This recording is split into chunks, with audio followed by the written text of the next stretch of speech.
रविकांत तुपकर हे 15 जूनपासून बुलढाणा येथील त्यांच्या निवासस्थानी बेमुदत अन्नत्याग आंदोलन करत आहेत.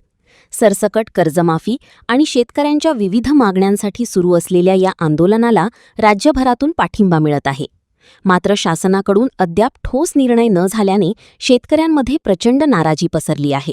मंगळवारी दिवसभर जिल्ह्यातील विविध भागांत शेतकऱ्यांनी शासनाच्या कथित फसव्या कर्जमाफी विरोधात आंदोलन छेडले. अनेक ठिकाणी कर्जमाफीच्या जीआरच्या प्रती जाळण्यात आल्या. दरम्यान खामगाव शहरात मध्यरात्री धक्कादायक प्रकार घडला. रात्री 2 ते 2:30 वाजण्याच्या सुमारास काही अज्ञात व्यक्तींनी उपविभागीय अधिकारी एसडीओ कार्यालय पेटवण्याचा प्रयत्न केल्याची माहिती मिळाली आहे. घटनास्थळी शेतकऱ्यांची कर्जमुक्ती झालीच पाहिजे असे फलक आढळून आल्याचे सांगितले जात असून या घटनेमुळे प्रशासनात खळबळ उडाली आहे.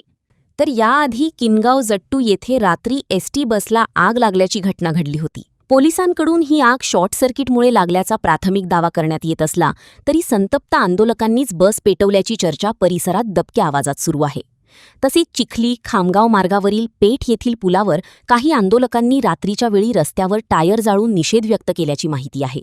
या घटनेमुळे काही काळ वाहतुकीवर परिणाम झाला आणि परिसरात तणावाचे वातावरण निर्माण झाले. जिल्ह्यात ठिकठिकाणी हिंसक घटना समोर येत असताना आणि आंदोलनाचा वणवा भडकत असताना स्वतः रविकांत तुपकर यांनी आंदोलकांना शांततेचे आवाहन केले आहे. शेतकऱ्यांना सरसकट कर्जमुक्ती मिळावी व 2024-25चा राहिलेला 100% पीक विमा मिळावा या मागणीसाठी गेल्या 3 दिवसापासून मी अन्नत्याग आंदोलनाला बसलेलो आहे माझ्या निवासस्थानासमोर. शासनाकडून अजून कोणती दखल घेतल्या गेलेली नाही. राज्यभरामध्ये शेतकरी या आंदोलनाला आणि कर्जमाफीच्या मागणीला समर्थन देण्यासाठी रस्त्यावर उतरत आहेत. पण माझ्या कानावर आज सकाळी असं आलं की काही ठिकाणी बसेसची जाळपोळ शेतकऱ्यांनी केली, काही ठिकाणी शासकीय कार्यालय पेटवण्याचा प्रयत्न झाला. तर माझं शेतकऱ्यांना आव्हान आहे की कायदा हातात घेऊ नका, शासकीय वाहनांची जाळपोळ करू नका, शासकीय कार्यालयांची जाळपोळ करू नका. आपल्याला शांततेच्या मार्गाने हे आंदोलन करायचं आहे. मी अन्नत्यागाचं आंदोलन केलं, हे लोकशाही मार्गाने आंदोलन पुकारलेलं आहे.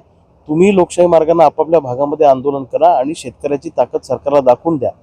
जाळपोळीसारख्या घटना करून किंवा शासकीय मालमत्तांचं नुकसान करून कुठेही कायदा हातात घेऊ नका अशी माझी सगळ्या शेतकऱ्यांना विनंती आहे. अतिशय शांततेच्या मार्गाने आपला संयम तुटला नाही पाहिजे अशी माझ्या सगळ्या महाराष्ट्रातल्या शेतकऱ्यांना विनंती आहे.